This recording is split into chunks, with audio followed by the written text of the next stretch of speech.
చాలా పకడ్బందీగా ప్రతి నిర్ణయంలో సామాజిక సమతుల్యతను పాటించే బాధ్యత కాంగ్రెస్ పార్టీ తీసుకుంటుంది. రాజ్యసభ కూడా 2 ఇస్తే ఒక కమ్మ ఒక యాదవ్కి ఇచ్చినాము. కాబట్టి పనిగట్టుకొని ప్రభుత్వం మీద బురద జల్లాలి, వాళ్ళ దుర్దంతా మా దగ్గర తీర్చుకోవాలి మాతోని అని కొంతమంది అనుకుంటే వాళ్ళ పట్ల మనం జాలి పడతాం తప్ప మన నిర్ణయాలలో లోపం లేదు.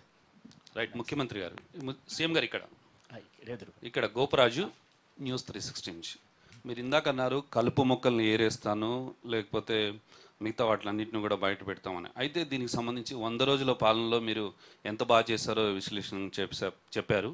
అయితే ఈ 100 రోజుల పాలనలో గత ప్రభుత్వంలో చేసిన అవినీతి ఎన్ని కోట్లు బయటపడ్డాయి, దీనికి సంబంధించిన పేపర్ ఏమైనా బయట పెడతారా? ఈ 100 రోజుల పాలనలో ఓవైపు సంక్షేమం అభివృద్ధి పరిపాలనతో పాటు రోజు కొద్దీ తొవ్విన కొద్దీ అవినీతి బయటకు వస్తుంది. దీనికి సంబంధించి ఏమైనా డిస్ప్లే చేస్తారంటే ప్రజలకి, రాష్ట్ర ప్రజలకు కూడా తెలియాలి కదా, ఎంత అవినీతి సొమ్ము బయటపడింది, ఎంత అవినీతి పాల్పడ్డారు అనే దాని విషయం మీద ఏమైనా చెప్తారా?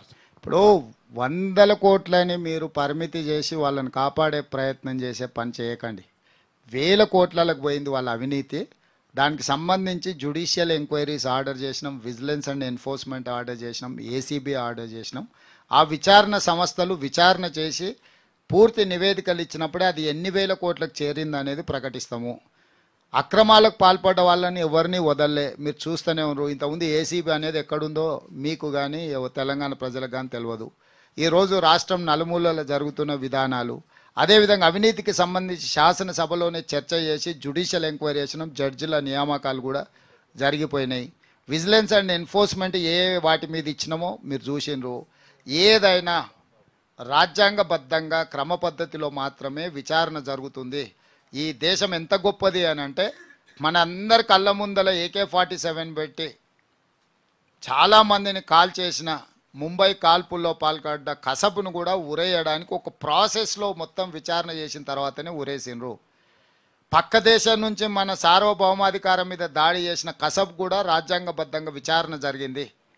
మరి ఇక్కడ అవినీతి పరులను ఒకవేళ శిక్షించాలంటే కూడా రాజ్యాంగబద్ధంగా వాళ్ళకు చెప్పుకునే అవకాశం ఇచ్చి విచారణ చేసి శిక్షించకపోతే మళ్ళీ మీరే అంటారు కక్ష సాధింపు చర్యలు, రేవంత్ రెడ్డి గారికి వాళ్ళకి ఏదో సరిపోతలేదు కాబట్టి వీళ్ళని అర్జెంటుగా ఏదో చేయాలంటున్నాడని మళ్ళీ మీలాంటి మీడియా మిత్రులే ప్రశ్నలు అడుగుతారు. కాబట్టి ఏం తొందర లేదు, పారదర్శకమైన విచారణ చేస్తాం, బాధ్యులైన వాళ్ళందరినీ శిక్షిస్తాం. ఎందుకంటే మనం ఇక్కడ కూర్చున్నప్పుడు ఒకలాగా అనిపిస్తుంది, విచారణ చేసినప్పుడు ఇంకా విస్తుగొల్పే విషయాలు కూడా బయటకు రావాల్సి ఉంటుంది. కాబట్టి ప్రాపర్ ఎంక్వైరీ చేసిన తర్వాతనే ఎవరి మీద అయినా చర్యలు తీసుకుంటాం.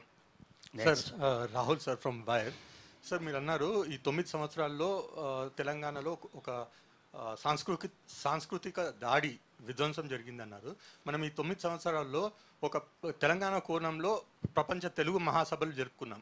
తెలంగాణ కోణంలో బలగం లాంటి సినిమాలు, నాటు నాటూరు లాంటి ఆస్కర్ విన్నింగ్ పాటలు వచ్చినాయి మనకు. మనము బతుకమ్మ, బోనాలు లాంటి పండుగలకు మనం జీవం పోసినాము. ఇప్పుడు దీన్ని మీరు ఎట్లా చూస్తారు? రాహుల్ గారు, ఇప్పుడు ఆ బలగం సినిమా కానీ లేకపోతే ఆ పాట కానీ ప్రభుత్వానికి ఏం సంబంధం లేదు. కొంతమంది పెట్టుబడి పెట్టి సినిమాలు తీసుకున్నారు, వ్యాపారం చేసుకున్నారు, అందులో వాళ్ళకి ప్రయోజనం చేకూరింది, దాంట్లో కొంత తెలంగాణ సంస్కృతి గురించి వచ్చింది. ఇక్కడ మనం చర్చిస్తున్నది ప్రభుత్వ నిర్ణయాలు. మీరు చూస్తుంటే అమ్మగారు లేరు కాబట్టి వచ్చేసారి బతుకమ్మ చేర్చడానికి ఎవరు ఉండేటట్టు లేరు, ఎట్లా అనేటట్టే ఉండు. బతుకమ్మ అనేది నా అమ్మమ్మలు వాళ్ళ తరతరాలుగా మనము చేసుకుంటున్న పండగ. కాబట్టి వాళ్ళు వచ్చి మనకు నేర్పింది ఏం లేదు. ఒకవేళ బతుకమ్మను కూడా వ్యాపారంగా మార్చి, ఆట వస్తువుగా మార్చి, ప్లాస్టిక్ పూలు వాళ్ళు వచ్చిన అంతకుముందేమో బంతి పూలు ఇవన్నీ సువాసనలు వెదజల్లే పూలు ఉండే, వాళ్ళు వచ్చిన బతుకమ్మలో ప్లాస్టిక్ పూలు వచ్చినాయి, గంతేతాడు. ఈసారి ప్లాస్టిక్ పూలతో చేసేటోళ్ళు లేకపోవచ్చు.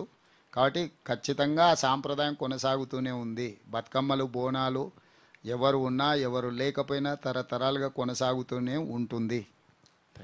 Next sir, Sadiq, big TV. Sir, గత ప్రభుత్వంలో అనేక జీవోలు, వేల కొద్ది జీవోలన్నీ కూడా అసలు దాచిపెట్టడం జరిగింది. ప్రజా పరిపాలన కూడా జీవోలు దాచిపెడుతున్న పరిస్థితి ఉంది. మీరేమన్నా దాన్ని మార్చే అవకాశాలు ఉన్నాయి? లేదు, ఈ మధ్యలో నా దృష్టికి వచ్చింది. మా చీఫ్ సెక్రటరీని వాళ్ళని అడిగినాము. పూర్తి స్థాయిలో ఏ జీవోలైనా మనకేం దాచిపెట్టే అవసరమే లేదు. ఎందుకంటే దాచిపెట్టే అవసరం కానీ మూసిపెట్టే పనులు కానీ మేము చెయ్యం.